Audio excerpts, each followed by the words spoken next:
Ok, estamos en vivo. Okay. Hola, hola, hola, buenas noches a todos. Soy Tasha de Tasha Teaches Spanish y tenemos esta noche una invitada muy especial. Tenemos doctor Cami Anderson. Hola Cami, bienvenido. Hola, gracias. Gracias a ti por venir, gracias por tu tiempo. All right. So, hey, everybody. This is Tasha. Tasha Teaches Spanish. We're back with another episode of Hablamos Español. And we have with us tonight Dr. Camille Anderson. If this is your first time watching Hablamos Español, gracias por venir y bienvenido. The purpose of Hablamos Español is to highlight the many people who are contributing to the diversification of foreign language learning. As Black Americans, African Americans, whatever title you want to give, but it is common that we do not see ourselves in foreign language. Even in class, especially as you go into college and higher level classes, you don't see many people that look like you. So that's why Hablamos Español exists, to show that foreign language learning is for anybody of any background. So very happy to have Dr. Anderson with us tonight of Bilingual Brown Babies. I need to mention that as well, but we'll get into that. So if this is your first time, once again, is this your first time watching? Each episode we do an introduction. The guest introduction is in Español. And so I'll be asking her about 5 or 6 questions completamente en Español, and she'll respond in Spanish. So this is an opportunity for you. Hey, 4 viewers. I don't see your names, but thank you. Hola. Voy a compartirlo ahorita en mi página para hacer eso, ¿sí? And so this is an opportunity for you to test your Spanish. What do you understand that we are saying? What's confusing? Then at the end, I'll ask her the same questions in English. She'll answer the same questions in English. All right? Vámonos. Pregunta número 1. Sí. ¿De dónde eres? Soy de Wisconsin originalmente, pero ahorita yo estoy viviendo en Ohio. Wow, Wisconsin. No, sí. En mi mente no hay muchos afroamericanos allí, pero... Hay muchos más que pienses, sí, sí, en la ciudad de que nací, somos más de 700,000. ¿Sí? What? Ok, ¿cuál ciudad es? Milwaukee. Wow, mind blown. Ok. Mucho. Ok, número 2. ¿Qué es tu trabajo o son tus trabajos? Vamos a ver, porque es como hay muchos. Tengo una empresa, Bilingual Brown Babies, claro, y también soy una profesora de comunicación por una universidad, seguramente por internet. Y yo enseño clases de comunicación de graduados por los estudiantes que están en esa universidad. Qué bueno, eres una mujer muy ocupada. Sí, y tengo 4 hijos también. Para ser una madre es un trabajo con 1. Y tú tienes, ay Dios mío. Sí. Okay. Hello, 2 additional viewers. Thank you so much. You all feel free to make a comment, type something, talk to me. Oh, 6 of you now. Okay. Pregunta número 3. ¿Cuáles son tus pasatiempos? Me encanta bailar africano. Quizás yo bailo a cualquier tiempo que puedo, en mi casa, por la calle, en clase, no me importa, porque me encanta, es un parte de mi espíritu, baile africano. Yo voy a hacerlo a cualquier oportunidad que puedo. ¿Era algo que tú enseñaste tú mismo o aprendiste por una clase o cómo? Quizás enseñaba por mucho tiempo. Enseñaba por más de 15 años. 15 años, enseñaba por 15 años a cualquier edad, hasta 3 hasta 93, porque niños y adultos, primeramente baile del país de Guinea y a poco Senegal, pero las personas de Senegal son más altos que yo, quizás no puedo. El baile es un poquito diferente diferente para mí porque yo soy muy baja y no tengo las piernas para hacerlo, quizás, pero me encanta, ¿no? Y también bailaba en una compañía por 10 años, pero bailaba profesionalmente por 27 años en total. Okay, muy bien. We have a comment. Perdóname, Hope Dixon says, I clocked that she's in Wisconsin. You're close. And she used to live in Ohio. It's the opposite, Hope. But hey, I appreciate that. And I think you asked her how was she's been staying busy. Close. I said she's very busy. But thank you. Muy bien, Hope. Okay. Otra cosa, perdón, porque tengo un comentario o comento de tu papel como profesora de baile africano. Baile africano. Gracias. Tengo mucho respeto para ti porque yo fui a 2 clases de este tipo de baile. No, mi cuerpo no mueve como así porque y en mi mente, y no sé sobre otras personas, hey Ariana, no sé sobre otras personas, pero en mi mente inicialmente yo estaba pensando, está bien, soy afroamericana, está en mi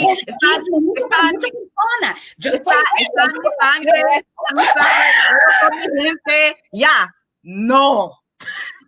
Porque es porque mucha gente olvida que hay técnica que está en este baile. No es solamente bla, bla, bla, bla, bla, bla, bla, bla, bla. Hay técnica en baile africano. Quizás necesita poner las manos por así y los pies por aquí y todo eso. Hay técnica y mucha gente olvida eso.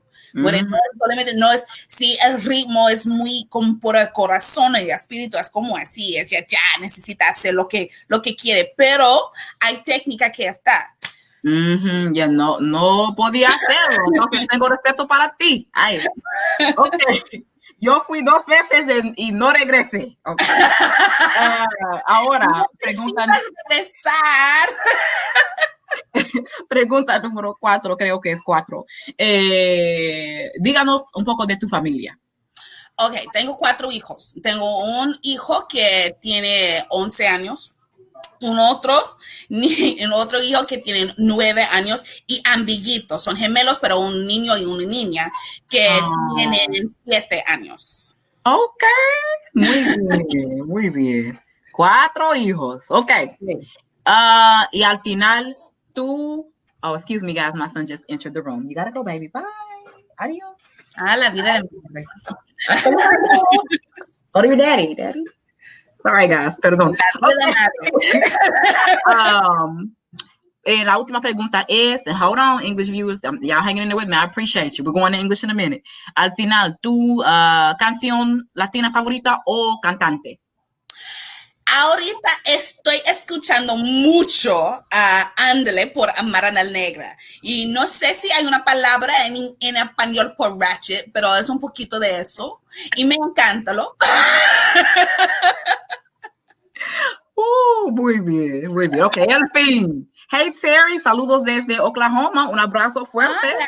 Oklahoma. Gracias, Terry. Okay, so the end, guys. So stay around till the end, which will be about 45 minutes, for that conversation. Most of it, I'm sure some of that we're not gonna remember all of the added stuff, but the basics in English, okay, to test yourself. And Hope, I appreciate you again for you all. We're welcome as well to put in the moment what you thought. So kudos to Hope. Next up, starting off in English. Why did you even start to learn Spanish in the first place? You know what? It was by happenstance. I was going into middle school and I was told that we were required to take a language. And when I got to the counselor that was signing me up for classes, she was like, "Oh, so do you want French or Spanish?" And I was like, "Spanish?" And she's like, "Okay." And I took Spanish, and I ended up, so it was from 6th through 8th grade, I took Spanish. And then when I got to 8th grade, I actually entered a speaking competition. It was an oral competition for the state of Wisconsin. And while I was there, I was asked the question, "Do you speak Spanish at home?" And, my mom would go over numbers and colors, and I would get to practice, like, hola, ¿cómo estás? And all of that stuff. So I was like, yeah. So they put me in the native speakers category, and I came in second. Come in. As a native. Come on. And this is the 8th grade, so you're like 13. I was like 12. I was like Okay. 12. I was still early. I was young. Okay. And so in that moment, you realized I could do this for the rest of my life, or what happened in that moment? In that moment, I wanted to keep it. Because I still was determined that I was going to be an obstetrician. And I was going to be a bilingual obstetrician. So I went through high school thinking I'm going to be this doctor. It's going to be great. It's going to be phenomenal. Then I got to Spelman and my biology test said, no, I don't think this is for you. So I switched my major, and I was already a Spanish minor. So I just switched the minor to a major. And it actually clicked for me then. I was like, okay, I want to do this, but I don't want to teach. I was determined to not be a Spanish teacher. I was like, there's a million things I can do besides teach Spanish to somebody. I'm not doing it. So I was fine. So my first job was actually with Palace Resorts out of Cancun. So like Sun Palace, Moon Palace, Beach Palace, all of those. I used to work for them. Yeah, I don't know anything about them and what they do. What is that? It's a hotel chain out of that's on Cancun. They're right there on the strip, and they have a couple more that are a little further off, that are a little bit more remote, a little bit more romantic. And I used to work for them. I was based in Atlanta, but I did a lot of traveling back and forth between Cancun and Atlanta in order to be able to see the properties and be able to talk about them and all of that stuff in the United States. And in order for me to have the job, I had to be bilingual. Wow. And this is your early 20s, it sounds like.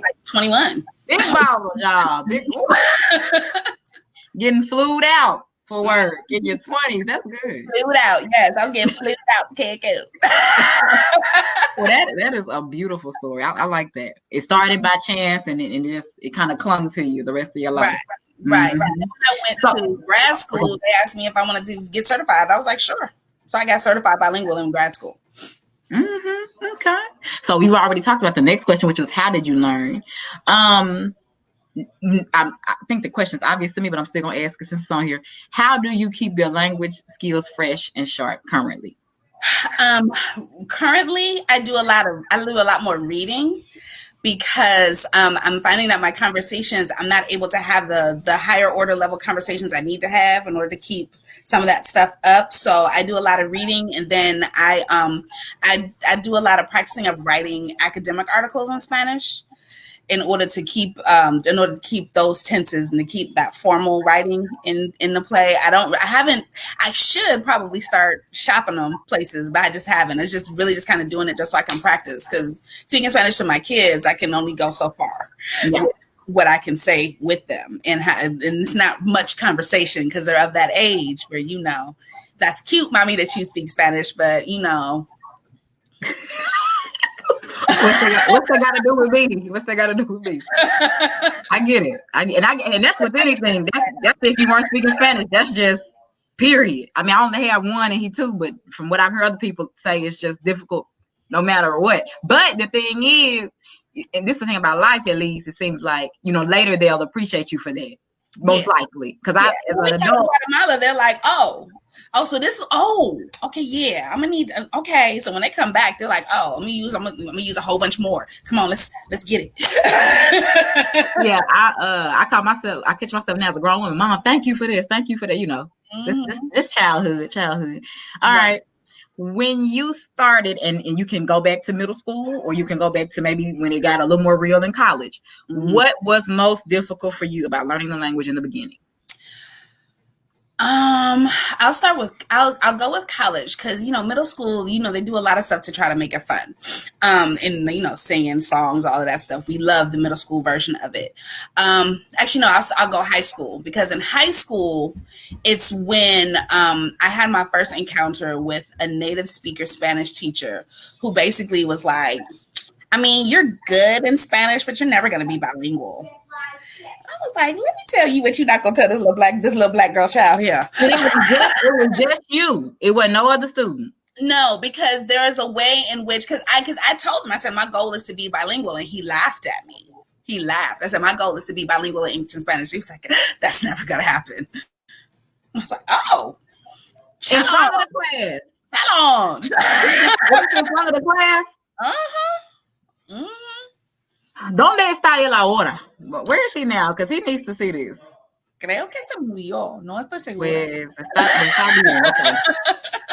No estoy segura. Creo que se murió. Pero yeah. Yeah, that was my first.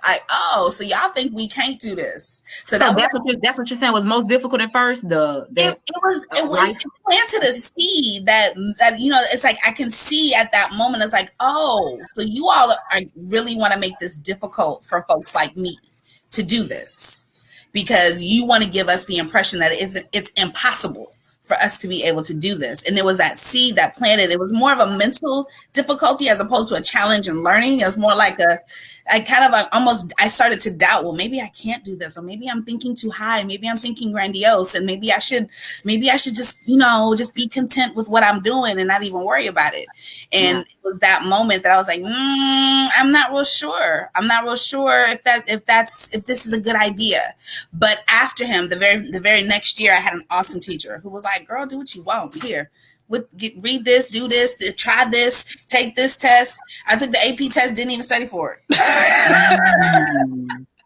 And I was like, And so it was just that one teacher, but it was enough to make me doubt myself. So that's why it's difficult. You mentioning that's gonna make me jump to a question that's at the end. On if you could talk a bit about, because you already mentioned him, what is your experience with other native speakers that look at you a little funny or say something? Because in my first thought, when I first started learning, I'm like, oh, I opened up a whole other community of hermanos y hermanas. No, not always. I put it this way. Maybe sometimes it's just not a guarantee. I've definitely started speaking to the person looking at me like, or insulted. Like I feel like the next mind they thinking I'm trying to appropriate or something. I don't know. But what has your experience been with that? How do they respond? When I'm in Spanish speaking countries, I don't necessarily run into those issues. And I think it's more so because of the way in which I enter them. Like I entered them first as an interculturalist, as opposed to somebody who speaks the language. So that means I'm going to have a different perspective. It's more so than I'm sorry. I'm sure the viewers can hear my very loud husband. No problem. Okay. Mm-hmm. But it's more so the native speakers that live here and that I tend to have issues with. And it's not necessarily it's more like a taken aback surprise, like, oh, okay. Or there might be that they might perceive in whatever mental thing is going on in their head that I might think I speak Spanish better than them. So there's this kind of thing that might come up, which is not the case, because I know I make mistakes in English just like I do in Spanish. So I'm not stressing about that.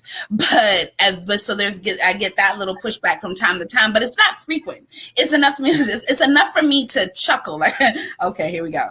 But not enough for me to be disenchanted with it, if that makes sense.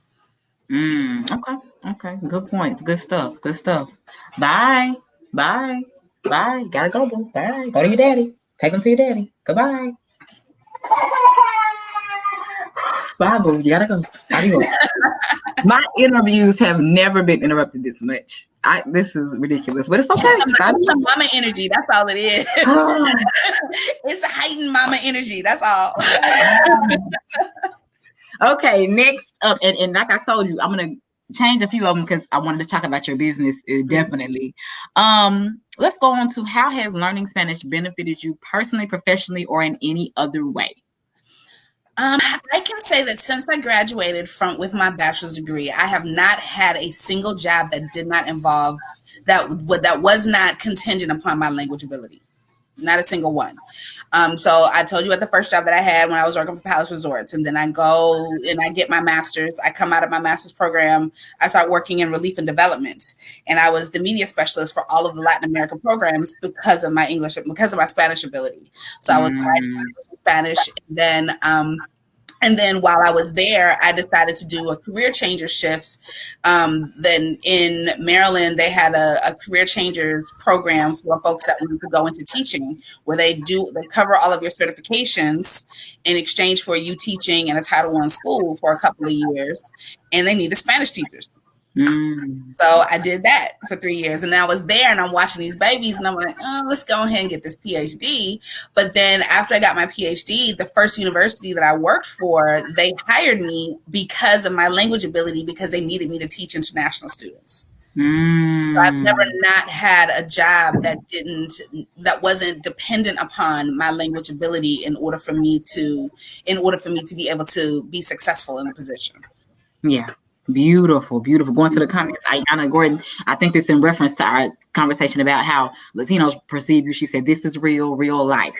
Okay, good stuff. Okay, so now let's go into your business. So tell everybody, what is Bilingual Brown Babies? What is it about? So Bilingual Brown Babies is a movement. My mission is to increase the number of African Americans who are bilingual in English and Spanish. So I work primarily with Black families, and I teach them how to make language and bilingualism a lifestyle within their home. I believe that regardless as to how many classes we take and how many classes we put our kids in, if they don't see other folks doing it, they lose it. Because if we think about it, a lot of us have lost it. We went to school and we left that Spanish sitting right there after that final exam. And the only thing we can say is, hola, ¿cómo estás? And we don't know much else, even though we took Spanish for 4 years, right? And people like to talk about how they can say, dos cervezas, por favor. Right. No, okay, anyway. Baby, that's not speaking. But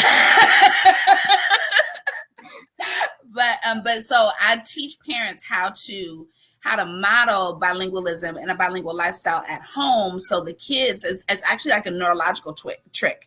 If they see you doing it, then it tells them, oh, this is something I need to retain because it can be called up at any moment. So I teach parents how to do that. And then I work with, and I offer programs for homeschooling parents as well. Okay. Why? Okay. Terry Boy says she loves the idea. Hope says, yes, she took 2 years of Spanish in middle school and forgot everything since then. I'm agreeing with your point. Why start a business? Why not just have that as a little hobby, a little something on the side? You already a professor and your mom before, and starting a business is another child. Why a business? Because in order to move us, it's got to be big. In order to move us, it's got to be big. I can't do a little something on the side and think I'm going to impact the number of lives that I want to impact. It's not going to happen that way. I have to be able to focus on it in a way that's going to make sure that I have the impact that I want to have. And if I make it a business and I make it my business to educate Black folks in bilingualism, that is what I'm doing. It's my business to make sure that you are bilingual, because my goal is 1 million strong for my hashtag Black linguistic army. My goal is 1 million strong. I can't do that as a side hustle. That's good. And what year was Bilingual Brown Baby started? 2017. Okay. Also, why just babies? Why not grown people? Well, I work with adults. So when I'm doing it, I'm actually working more so with adults. I just only recently, because of this pandemic and because of the needs of families, started doing more things for kids. But I really was teaching parents how to recall the stuff they had in school so that they can feel comfortable being able to use it more at home. Because the biggest complaint or the biggest issue, the biggest concern that a lot of the parents had was, I don't remember none of it. And I don't remember my child. So I basically work with them to help them to make sure, like, no, you've got it, because regardless as to what you remember, it's still more than your child. Correct. And so if all you know are those 4 sentences, we just gonna put those 4 sentences on repeat, and I'm gonna add some sentences to your repertoire while we go, so that you can be able to feel comfortable with what it is that you're doing and how you're doing it. So I primarily work with adults because it's the modeling I think is the most important when it comes to making sure that our babies actually keep it. Because a lot of the times, especially with us especially as African Americans in language, we don't see enough of us doing it. And because we don't see enough of us doing it, we need to start at home. There's a way in which our confidence is a little bit stronger. The reason why I said yes when I was in 8th grade about speaking Spanish at home is because I wasn't technically lying. I wasn't speaking Spanish like the native speakers, but I wasn't lying because my mother did use some little words here and there. So I was like, well, yeah. And I had the confidence to say, yeah. I wasn't like, oh no, I can't. It never even crossed my mind to say no. Beautiful. So you're saying even the little seeds your mom planted were enough to give you the confidence. That's great. Exactly. Back to your comment about people losing it. Ayana says, yes, I lost it all. I understand a little, but I do not speak. Ay, ya necesito hablar más, mi amor. And Hope says she sees how it takes consistency. So, yes, ma'am. Okay, let's see. Are there any tips for families? What tips do you have? I know you have a plethora, but just a few tips right now for parents who want their children to learn, whether that's the parent wants to teach them YouTube videos, whatever you got. Well, one of the things that I try to encourage folks to do is let your child hear you use it. So whatever you know, use it. If you know the numbers, then count them socks when you fold in clothes. If you know colors, then talk about the colors that you're wearing. If you know certain foods, say what those foods are in Spanish. Let them hear you speaking it. Because it's just like we know how to clean a house because we watched our mama do it. And then she showed us what to do. So essentially you're doing the same thing with languages. You're showing them what to do so that they can be able to take it with them when they leave. So whatever you have, do it, use it. And then don't feel bad about not knowing enough. You'll get enough once you start to seek it. Come to me, come to Tasha, whoever, and be able to get what it is that you need to get so that you can add and build on what you have. But whatever you got, use it. That's good. That's real good. Now, those are all my questions about the business. I'm sure something's gonna pop in my head. But one thing that definitely pops up, like I already said, having a business is having another child, so you technically have 5. But you're a mom, a businesswoman, a professor, and whatever else you do. How entrepreneurship is hot right now, and I tell people quick. Like marriage, entrepreneurship is not for everybody. Don't hop on the entrepreneur train just because it's hot. So how do you do it all? You not go to sleep much or what? Oh, no, honey. Listen. I pride myself on my attention to organization and detail. So I've got schedules, like color-coded schedules for these kids in this virtual schooling. I'm looking at one right now in terms of making sure that their day is set. I communicate, okay, listen, between these hours, mommy's got to do this. Like even right now, it's like, hey, put this on, watch this. I'm going to let you, it's Friday. You can watch TV tonight. I'm going to let you watch this while I do this little interview over here. That way you're not running in and out. So we have an understanding, but I have to be able to communicate the understanding. So I like that organization, but then also making sure that I'm transparent with the kids about what's going on. Listen, mommy's got this, and this. So I'm going to need y'all to chill for a second.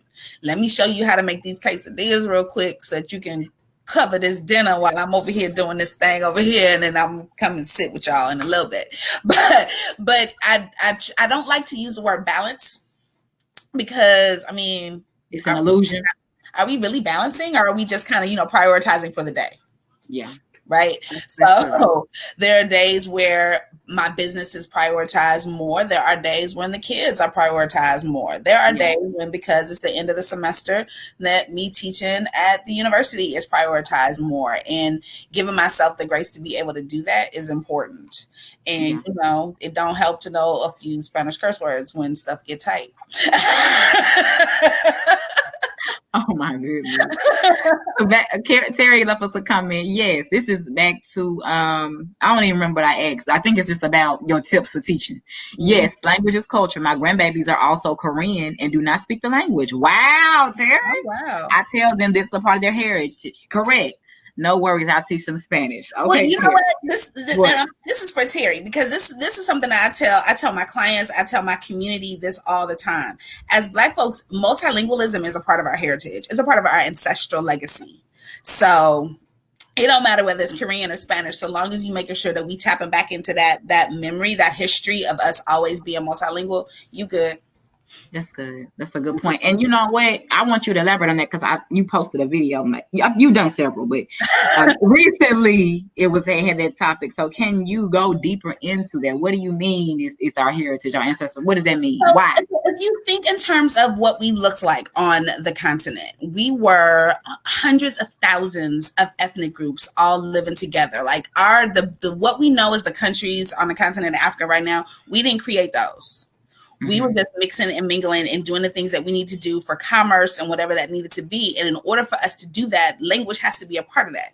You don't just walk up to somebody and grunt trying to get your business done, right? You have to be able to learn how to say stuff and be able to communicate with one another. So the fact that we had that was our start. That was our start in terms of this multilingualism. And you fast forward to us being over here in the United States, a part of the whole plantation experience. There were those of us that spoke 4 and 5 languages. There are actually, like, you can do a search and find, especially in Canada in particular, you can find runaway slave postings where it lists all of the languages that the slaves spoke so that they can be found easier. So this 15-year-old girl speaks Dutch, French, German, and English. A 15-year-old Black child that was speaking an African language that you beat out of her in order for her to come and work for you. And she speaks an additional 4 other languages on top. Okay. That's not something that, that's not a miraculous thing. That's not that's something like, we're gonna drop this. It's a wonder, because there were so many of them. There are folks lived in the Appalachians that spoke fluent Gaelic, came from straight off the boat from the continent and learned Gaelic, and we're speaking fluent Gaelic in North Carolina. So I'm not trying to be funny or sound slow. I don't even know what Gaelic is. It's Celtic language. It's from the Irish Scottish area. Oh, woo, okay. Right. So I mean, then you think about all the African navigators that were on these Dutch ships and these Portuguese ships and these Spanish ships, helping these folks explore the New World. They had to communicate with them some kind of way. So that was there we go. So we've always had this history of multilingualism, but it's like the society that we're in here is so hell-bent on making us feel as though we're inferior. They don't remind us of that enough. Yeah. And the points you brought up, when I tell people something similar, I use the expression or the term, I say, learn another language is in your DNA. Everything just brought up. And our ancestors were doing that with what? No Google. No Rosetta Stone. No books, because they couldn't read. They were forbidden to read. And they were like, I'm going to get this. And they got it enough to be able to function in multiple languages. So I think, yeah. Surely with everything we have now, if you want to, if you're serious, not everybody's serious, but if you're serious, it's here for you, because we have a plethora of resources. Right. Also, as you were talking, I thought about Django, the movie, and how the main character, female, she wasn't the main character to me, but anyway, who Carrie Wilson, is that her name? Yeah, her character. Thank you. She was owned by German people, and they called her Brunhilde. And from my remember, she knew some German through that experience. So I would have even imagined who owned you, which you worded it like that, but who you were enslaved by. Maybe that's a little better. Determine if you knew another language as well, or what language you knew.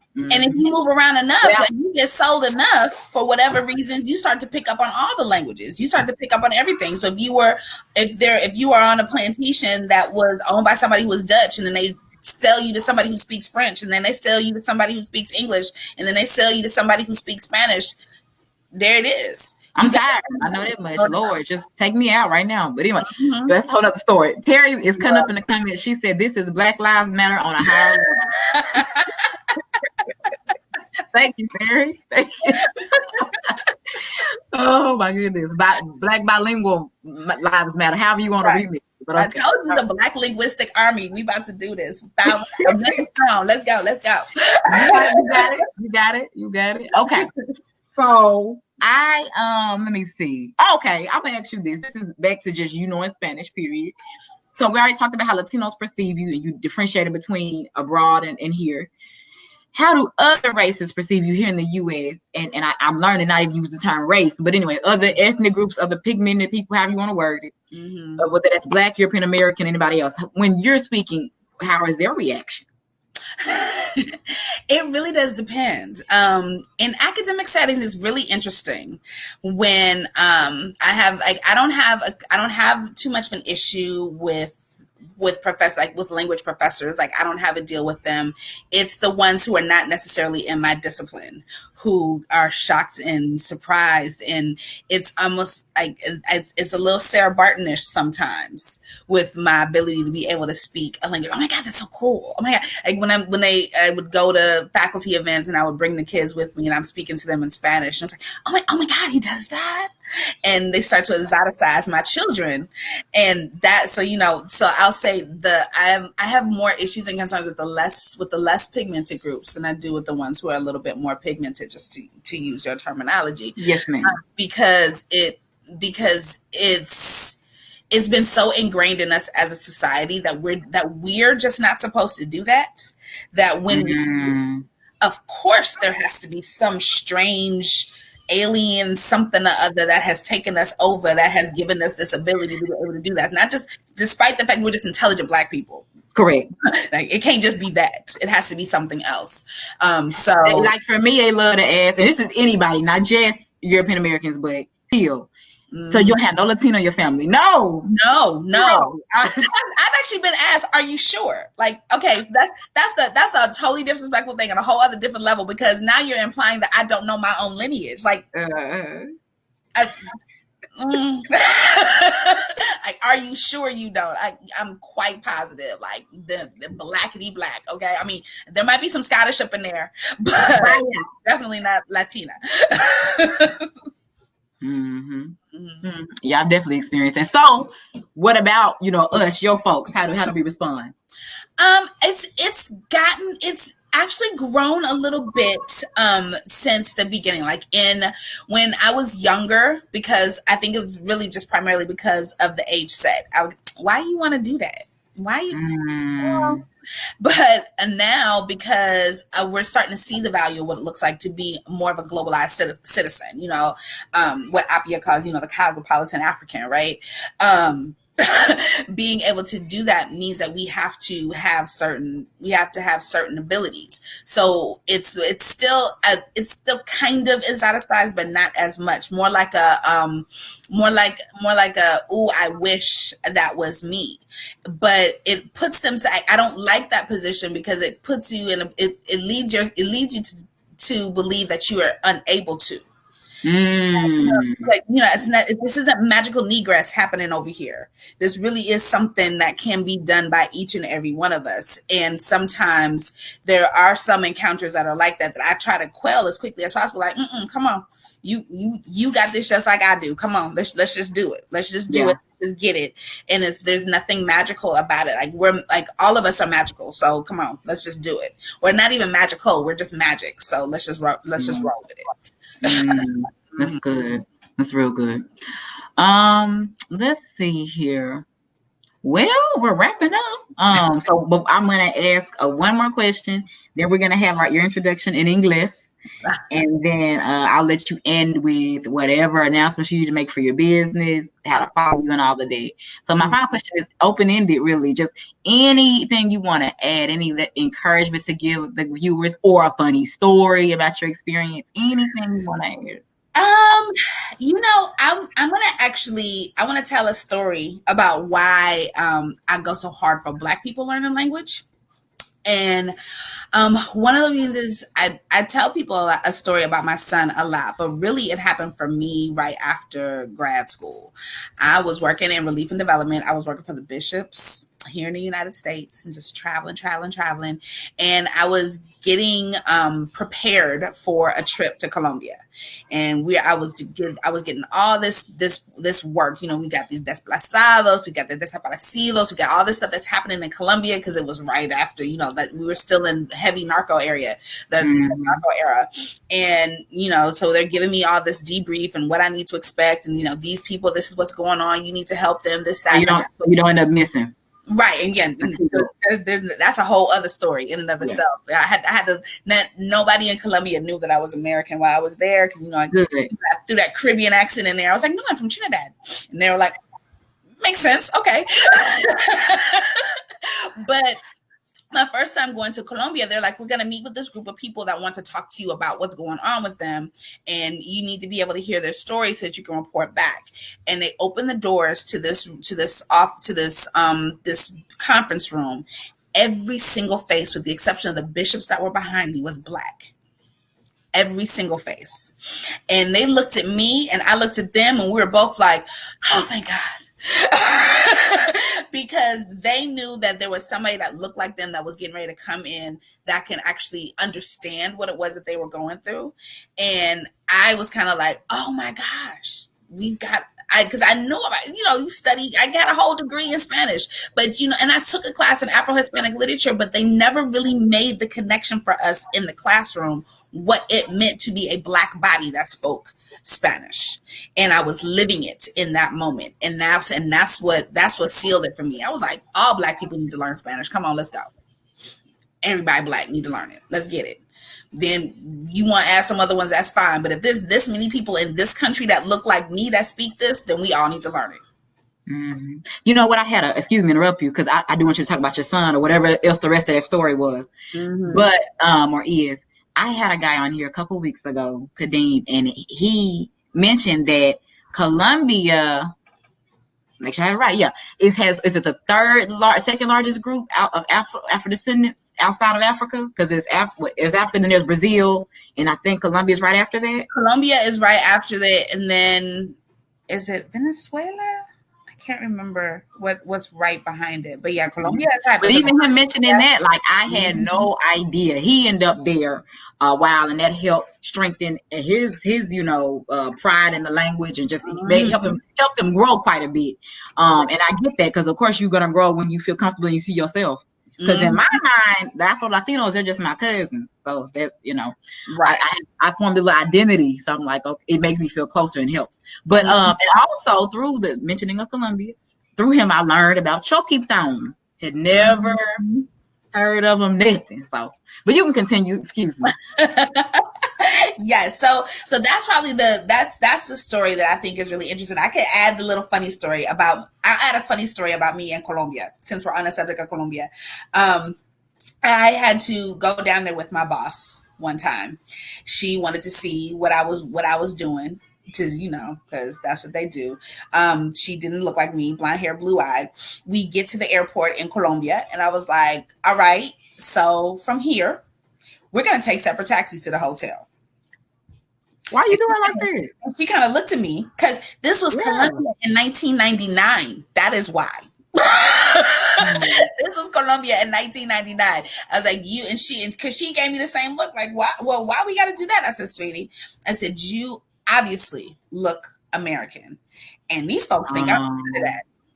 So, yeah. I'm gonna put you in this cab. I'm gonna give them the address.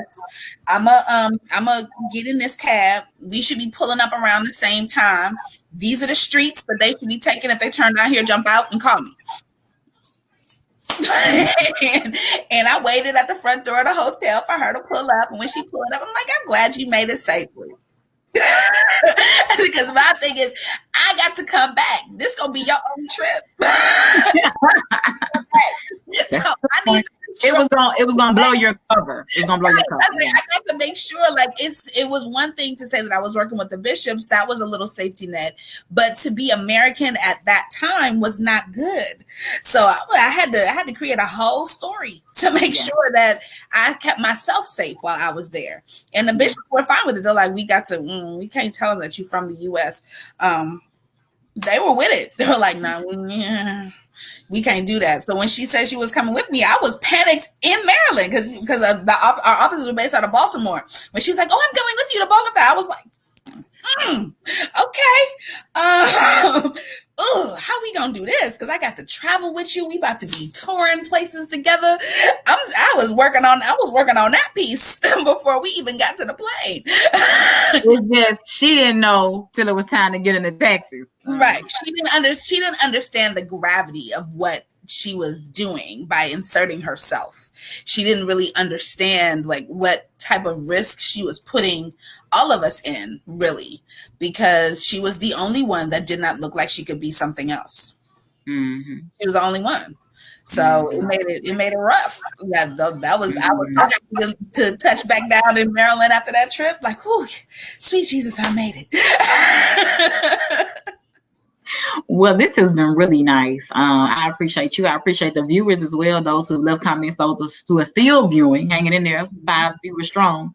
And I just want to end with info about you. Let people know how to reach you or your business, things of that nature.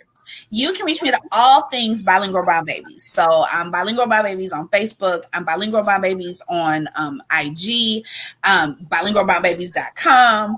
And I also have a private network where it's on the Mighty Networks. And I can share the link if you want me to share the link for that. But you can go on there. It's free to be able to be a part of it and just kind of be in a community of Black folks who are all trying to learn Spanish and being able to, I give you all tips and all types of stuff in order to help you through with language. And there's also a set of kid-friendly videos that you can get by subscription. But I do little videos for the kids with story time and dance classes and the whole bit. So come check us out. Okay. Oh, the interview. Let's make sure the viewers can know what you're saying. Yes. So where are you from? I am from Wisconsin originally, and right now I live in Ohio. Your job or jobs?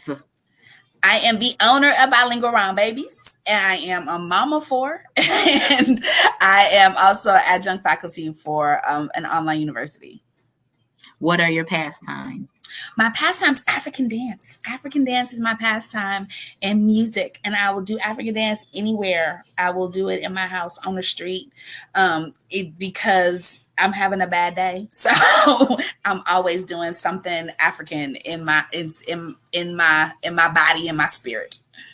And guys, I asked her, the additional comment outside of that question was, how did she learn it? And what did you say? Oh, so I started learning when I was 4, and I actually taught it for 15 years, and I danced professionally for 27 years. So, yeah. All right. Tell us about your family. I have 4 children, a boy 11, a boy 9, and boy-girl twins who are 7. And last but not least, your favorite Spanish song or Latino singer. I'm doing Sophisti Ratchet these days, so I'm listening a lot to Andale by Amara La Negra. That's a winner. Well, that is it. Gracias a ti, Terry, por tu tiempo. Gracias por este momento. She says, mil gracias por compartir su mensaje. Oh, claro. No hay de qué, mi amor. Okay, pues es todo para mí, Cami. That's it. Good night, buenas noches y gracias. Buenas noches a todos. Bye, guys.